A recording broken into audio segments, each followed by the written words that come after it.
June 21ರಂದು Rajalakshmi entertainment banner ಅಡಿಯಲ್ಲಿ ನಿರ್ದೇಶಕ ಚೇತನ್ ಚಂದ್ರಶೇಖರ್ ನಿರ್ದೇಶನದಲ್ಲಿ ಮೂಡಿಬಂದಿರುವ ಬಹು ನಿರೀಕ್ಷಿತ ಕನ್ನಡ ಚಲನಚಿತ್ರ ಸಂಭವಾಮಿ ಯುಗೆ ಯುಗೆ ಬಿಡುಗಡೆಯಾಗಲಿದ್ದು, ಚಿತ್ರದಲ್ಲಿ ಕೊಡಗಿನ ಬೆಡಗಿ ಕುಶಾಲನಗರದ ಕಲಾವಿದೆ ಮಧುರಗೌಡ ನಟಿಸಿದ್ದು, ನಾಯಕ ನಟನಾಗಿ ಜೈ ಶೆಟ್ಟಿ ನಟಿಸಿದ್ದಾರೆ. ಈ ಚಿತ್ರದ ಪತ್ರಿಕಾಗೋಷ್ಠಿ ಸ್ಥಳೀಯ ಖಾಸಗಿ ಹೋಟೆಲ್ ಸಭಾಂಗಣದಲ್ಲಿ ನಡೆದಿದ್ದು, ಈ ಸಂದರ್ಭದಲ್ಲಿ ಚಿತ್ರದ ನಿರ್ದೇಶಕ ಚೇತನ್ ಶೆಟ್ಟಿ ಮಾತನಾಡಿ, ಈ ಚಿತ್ರ ಗ್ರಾಮೀಣ ಸೊಗಡು ಹಾಗೂ ರೈತರು ಅನುಭವಿಸುತ್ತಿರುವ ನೋವು ನಲಿವು ಮಿಶ್ರಣದ ಕಾವ್ಯಮಯ ಚಿತ್ರವಾಗಿದ್ದು ಅದ್ಭುತವಾಗಿ ಮೂಡಿಬಂದಿದೆ. ಕರ್ನಾಟಕದಲ್ಲಿ ಏಕಕಾಲದಲ್ಲಿ 100 ಚಿತ್ರಮಂದಿರಗಳಲ್ಲಿ ಬಿಡುಗಡೆ ಕಾಣಲಿದ್ದು, ಚಿತ್ರ ನೋಡುವ ಮೂಲಕ ನಮ್ಮ ಚಿತ್ರತಂಡಕ್ಕೆ ಯಶಸ್ವಿಯನ್ನು ನೀಡಿ ಎಂದರು. ನಾಯಕಿ ಮಧುರಗೌಡ ಮಾತನಾಡಿ, ಇದು ನನ್ನ 2ನೇ ಸಿನಿಮಾ. ನನ್ನ ಸಿನಿಮಾ ಜೀವನದ ಭವಿಷ್ಯದಲ್ಲಿ ಈ ಚಿತ್ರ ಒಂದು ಮೈಲಿಗಲ್ಲು ಆಗುವುದರಲ್ಲಿ ಯಾವುದೇ ರೀತಿಯ ಅನುಮಾನ ಇಲ್ಲ. ಅಷ್ಟು ಮನಮೋಹಕವಾಗಿ ಅತ್ಯುತ್ತಮ ಕಥೆಯನ್ನು ಹೊಂದಿರುವ ಚಿತ್ರವಾಗಿದ್ದು, ನನ್ನ ಪಾತ್ರ ಕೂಡ ಸಿನಿ ಪ್ರೇಕ್ಷಕರಲ್ಲಿ ಛಾಪು ಮೂಡಿಸಲಿದೆ ಎಂದರು. ನಾಯಕ ನಟ ಜೈ ಶೆಟ್ಟಿ, ಹಿರಿಯ ಕಲಾವಿದ ವೆಂಕಟೇಶ್ ಪ್ರಸಾದ್ ಹಾಗೂ ನಟಿ ನಿಶಾ ರಾಜ್ಪೂತ್ ಮಾತನಾಡಿದರು. ಆದರೆ ಒಂದು ವಿಷಯದ ಧೈರ್ಯ ಏನಂದರೆ ಮುಹೂರ್ತ ಜನರಿಂದ ಜನರಿಗೆ ಹಬ್ಬದಾಗಲೇ ಸಿನಿಮಾ ಬಗ್ಗೆ ಗೊತ್ತಾದ ಜನ ಆಟೋಮೆಟಿಕಲಿ ಥಿಯೇಟ್ರಿಗೆ ಬರ್ತಾರೆ. ಸೊ ನಮ್ಮದು ಒಳ್ಳೆ ಕಂಟೆಂಟ್ ಇರೋದು ಸಿನಿಮಾ. ಕಂಪ್ಲೀಟಾಗಿ ಒಂದು 2.5 ಗಂಟೆ ಏನಿದೆ ಸಿನಿಮಾ ನಿಮ್ಗೆ ಎಂಗೇಜಿಂಗ್ ಇರುತ್ತೆ. ಸಿನಿಮಾ ನೋಡಿದವನು ಹೊರಗಡೆ 4 ಜನ ಹೇಳ್ತಾರೆ, ಒಂದು ಒಳ್ಳೆ ಸಿನಿಮಾ ಮಾಡಿದ್ದಾರೆ ಇವರು, ಹೊಸ ಟೀಮ್ ಆದರೂ ಡಿಫ್ರೆಂಟ್ ಪ್ರಯತ್ನ ಮಾಡಿದ್ದಾರೆ. ನೀವೀಗ ಟ್ರೈಲರ್ ಟೀಸರ್ ನೋಡಿದ್ರೆ ನಿಮ್ಗೆ ಗೊತ್ತಾಗುತ್ತೆ. ಕಂಪ್ಲೀಟಾಗಿ ಒಂದು ಡಿಫ್ರೆಂಟ್ ಇದರಲ್ಲೇ ತೋರಿಸಿದ್ವಿ ನಾವು. ಆಮೇಲೆ ಒಂದು ಸಿನಿಮಾ ನಿಮ್ಮ ಎಂಗೇಜಿಂಗ್ ರಿಲೇಟಾಗಿ ಏನಾಗುತ್ತೆ, ಜನರಿಗೆ ಹೋದಾಗ 4 ಜನರು ಬಾಯಿ ರೀಚ್ ಆದಾಗ ಆಟೋಮೆಟಿಕಲಿ ನೋಡೋಣ ಅಂತ ಬರ್ತಾರೆ. ಎಲ್ಲದಕ್ಕಿಂತ ಹೆಚ್ಚಾಗಿ ನೀವು ಟೈಟ್ಲಲ್ಲೇ ನಿಮ್ಗೆ ಒಂದು ಪವರ್ ಕಾಣ್ಬೋದು, ಸಂಭವಾಮಿ ಯುಗೆ ಯುಗೆ ಅನ್ನೋದು. ಸೊ ಅದು ಮಹಾಭಾರತದಲ್ಲಿ ಶ್ರೀಕೃಷ್ಣ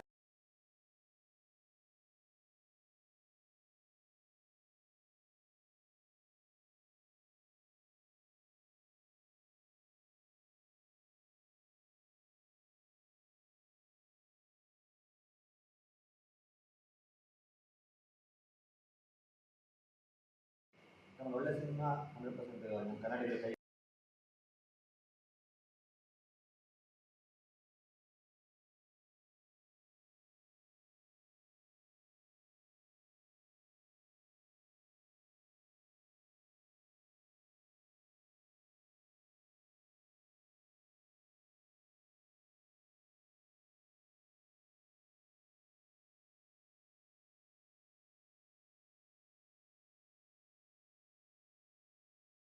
ವಿಷಯಗಳಿದ್ದಾವೆ, ಮೆಸೇಜ್ಗಳಿದ್ದಾವೆ.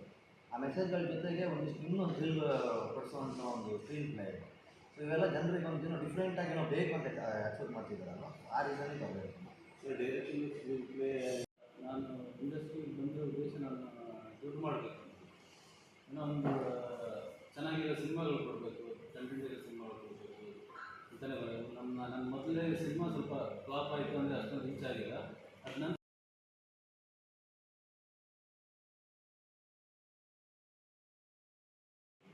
ಎಲ್ಲ ಥರದ ಎಲಿಮೆಂಟ್ ಇರ್ಬೋದು. ಯಾವುದೋ ಒಂದು ಲವರ್ಸ್ ಇಷ್ಟ ಆಗುತ್ತಾರೋ ಅಥವಾ ಪೋಲಿವುಡ್ಗೂ ಇಷ್ಟ ಆಗುತ್ತಾರೆ, ಕಮರ್ಷಿಯಲ್ ಆಗಿನೋ ಅಥವಾ ಬರೀ ಸಸ್ಪೆನ್ಸ್ ಥ್ರಿಲ್ಲರೋ ಈ ಥರ ಸಿನಿಮಾ ಮಾಡೋಕ್ಕೆ ನಮ್ಗೆ ಅಷ್ಟೊಂದು ಇಂಟ್ರೆಸ್ಟ್ ಇದೆ. ಏನಂದರೆ ಎಲ್ಲ ಥರ ಇರ್ಬೇಕು, ಫ್ಯಾಮಿಲಿ ಆಡಿಯನ್ಸ್ ಕೂತ್ಕೊಂಡು ನೋಡ್ತಾ ಇರಬೇಕು, ಎಲ್ಲರೂ ನೋಡೋದು ಇರಬೇಕು. ಸೊ ಈ ಏನು ಇಟ್ಕೊಂಡು ಮಾಡ್ತಾ ಇರಬೇಕು. ಅದರಿಂದಾಗಿ ಕಲೆನ ನಂಬ್ಕೊಂಡು ಹೋದರೆ ಗೆದ್ದೇ ಗೆಲ್ತಾರೆ ಅನ್ನೋ ನಂಬಿಕೆ ನನಗಿದೆ. ಅದರಿಂದ ನಾನು ಸೊ 21ಕ್ಕೆ ಬರ್ತಾ ಇದ್ದೀವಿ. ಒಂದು ಒಳ್ಳೆ ಸಿನಿಮಾ, ಅದನ್ನು ಥಿಯೇಟ್ರಲ್ಲಿ ಎಕ್ಸ್ಪೀರಿಯೆನ್ಸ್ ಮಾಡೋದಕ್ಕೆ ನಾನು ಕೇಳ್ಕೊಳ್ತೀನಿ. ಯಾಕಂದರೆ ಥಿಯೇಟ್ರಲ್ಲಿ ನೋಡುವಂಥ ಒಂದು ಮೂವಿ, ಆ ಸೌಂಡ್ ಎಕ್ಸ್ಪೀರಿಯೆನ್ಸಲ್ಲಿ ಸ್ಕ್ರೀನಲ್ಲಿ ನೋಡಬೇಕಾದ ಸಿನಿಮಾ. OTTಲಿ ಬರುತ್ತೆ, ಮೊಬೈಲಲ್ಲಿ ನೋಡ್ಬೋದು, TV ನೋಡ್ಬೋದು. ಮತ್ತು ಅದು ನಮ್ಮ ಸಿನಿಮಾ ಆ ಥರ ಇಲ್ಲ, ದೊಡ್ಡ ಮಟ್ಟಿಗಿದೆ. ಸೊ ಥಿಯೇಟ್ರಲ್ಲಿ ಬಂದು ನೋಡೋದನ್ನ ಮಿಸ್ ಮಾಡ್ಕೋಬೇಡಿ. ಆದಷ್ಟು ಆಡಿಯನ್ಸ್ ಥಿಯೇಟ್ರಿಗೆ ಬಂದರೆ ನಮಗೆ ಇನ್ನಷ್ಟು ಸಿನಿಮಾ ಮಾಡೋಕ್ಕೆ ಪ್ರೇರಣೆ ಸಿಗುತ್ತೆ. ಅದನ್ನೇ ಕೇಳ್ಬೋದು. ಫಸ್ಟ್ ಆಫ್ ಆಲ್ ಇಲ್ಲಿ ಬಂದರೆ ಎಲ್ಲರಿಗೂ ತುಂಬ ಥ್ಯಾಂಕ್ ಯು ಹೇಳೋಕ್ಕೆ ಇಷ್ಟಪಡ್ತೀನಿ. ಆ್ಯಂಡ್ ಇಷ್ಟು ಒಂದು ಆಲ್ಮೋಸ್ಟ್ 1 ವೀಕ್ 15 ಡೇಸಿಂದ ನಾವು ಪ್ರಮೋಷನ್ಸ್ ಮಾಡ್ತಾನೆ ಇದ್ದೀವಿ. ಬಟ್ ಇಲ್ಲಿ ಕುಶಾಲನಗರ ಪ್ರಮೋಷನ್ಸ್ ಅನ್ನುವಾಗ ನನಗೆ ತುಂಬ ಖುಷಿ. ಬಿಕಾಸ್ ನಾನು ಹುಟ್ಟಿ ಬೆಳೆದ ಊರಿದ್ದು, ಇಲ್ಲಿರೋ ಜನರು ನನ್ನವರು, ನಾನು ಇಲ್ಲೇ ಇರೋದು, ನಮ್ಮ ಮನೆ ಇಲ್ಲೇ ಇರೋದು ಎಲ್ಲ. ಸೊ ನಾನು ಡೈರೆಕ್ಟಿಗೆ ಯಾವಾಗಲೂ ಹೇಳ್ತಾ ಇದ್ದೆ ಕುಶಾಲನಗರ ಪ್ರಮೋಷನ್ ಮಾಡಲ್ವಾ ಅಂತ. ಸೊ ಫೈನಲಿ ನಾವು ಇಲ್ಲಿದ್ದೀವಿ, ಖುಷಿ ಆಗ್ತದೆ. ನಾನು ಯಾವ ಪ್ರಮೋಷನ್ಗೂ ಇಷ್ಟು ಎಕ್ಸೈಟೆಡ್ ಆಗಿರಲಿಲ್ಲ, ಬಟ್ ಇಲ್ಲಿದ್ದೀನಿ ಬಿಕಾಸ್ ನಾನು ಇಲ್ಲೇ ಇದ್ದವಳು. ನನಗೆ ಹೇಳ್ಕೊಳ್ಳೋಕ್ಕೂ ಇಷ್ಟ, ನಾನು ಈ ಥರ ಮಾಡಿದ್ದೀನಿ ಬಿಕಾಸ್ ನಾನು ನೀವೆಲ್ಲರೂ ಪ್ರೌಡ್ ಫೀಲ್ ಮಾಡಿಸ್ಬೋದು ಅಂತ ಒಂದು ನಂಬಿಕೆ ಇದೆ ನನಗೆ. ಸೊ ಸಂಭವಾಮಿ ಯುಗೆ ಯುಗೆ ಮೂವಿ ಬಗ್ಗೆ ಹೇಳಬೇಕಂದ್ರೆ, ಮಹಾಭಾರತದಲ್ಲಿ ಕೃಷ್ಣ ಹೇಳಿದ ಮಾತುಗಳಿದು ಸಂಭವಾಮಿ ಯುಗೆ ಯುಗೆ ಅಂತ.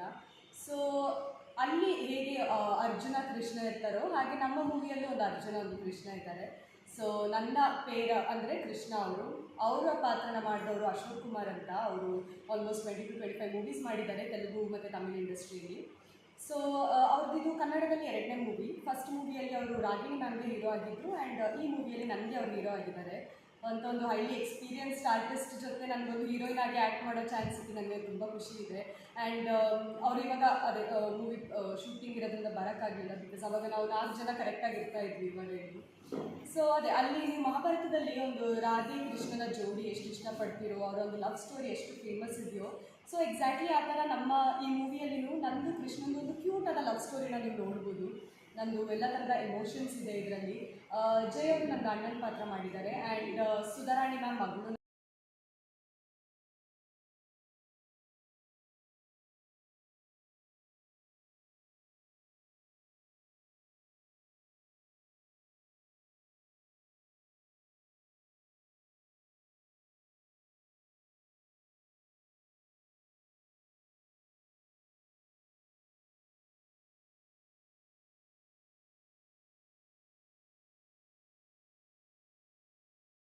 ಆಗುತ್ತೆ ಡೆಫಿನೆಟ್ಲಿ.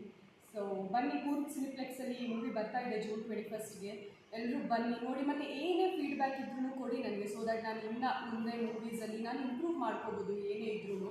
ಸೊ ನನಗೆ ಫೀಡ್ಬ್ಯಾಕ್ಗಳು ಬೇಕು, ಏನು ಇಂಪ್ರೂವ್ ಮಾಡ್ಕೋಬೇಕು ಎಲ್ಲ ಬೇಕು ನನಗೆ ನಿಮ್ಮಿಂದ. ಸೊ ನಾನು ಇನ್ನೂ ಕಲಿಬೋದು ಅಂತ. ಸೊ ಬನ್ನಿ ಎಲ್ಲರೂ, 21st June ರಿಲೀಸ್ ಆಗ್ತಾ ಇದೆ ನಮ್ಮ ಕೂರ್ಗ್ ಸಿನಿಪ್ಲೆಕ್ಸಲ್ಲಿ. ನೋಡಿ, ಏನೇ ಫೀಡ್ಬ್ಯಾಕ್ ಇದ್ರೂ ಕೊಡಿ. ನಿಮ್ಮೆಲ್ಲರ ಸಪೋರ್ಟ್ ಹೀಗೆ ಇರಲಿ ಅಂತ ನಾನು ಕೇಳ್ಕೊಳ್ತೀನಿ.